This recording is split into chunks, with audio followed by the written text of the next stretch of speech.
কারণ আপনারা খেটে খাওয়া মানুষ, কষ্ট করে এখান থেকে চাল নিয়ে যান। চালটা ভালো হয় কিনা এটা দেখা আমার দায়িত্ব। আমি এসে এখানে দেখলাম যে যে চালটা বিতরণ করা হচ্ছে এটার মধ্যে একটু অসুবিধা আছে। এখানে মিক্স চাল দিচ্ছে, কিছু চাল সরকারি ভালো চাল, কিছু চাল হচ্ছে ভালো না, এবার 2 নম্বর চাল। তো সরকারি চালটা আপনাদের অবগতির জন্য বলি, সরকার কিন্তু এটা সঠিক রেটে কিনে কিনে আপনার কাছে 30 টাকা করে বেচে। অ্যাকচুয়াল দাম কিন্তু এটা 50-60 টাকা।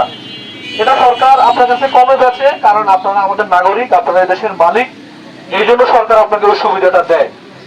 আমরা এসে দেখলাম যে এখানে কিছু 2 নম্বর চাল আছে, যে 2 নম্বর চালগুলো আছে এগুলোর মালিককে জিজ্ঞেস করলাম, কেউ স্বীকার করতেছে না।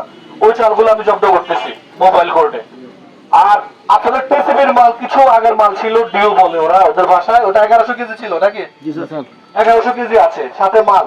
এখন আমার নির্দেশ হচ্ছে 1100 কেজি যেটা আগের চাল আছে, ভালো চাল আছে, ওটা ওরা বিতরণ করবে আপনাদের কাছে, এয়ার সহ, ওই মালামাল সহ। আর যেগুলো 2 নম্বর চাল পাইছি ওগুলো আমি জব্দ করতেছি, এবং যিনি ডিলার বা যারা এটার সাথে জড়িত তাদের বিরুদ্ধে আমরা ব্যবস্থা নিব।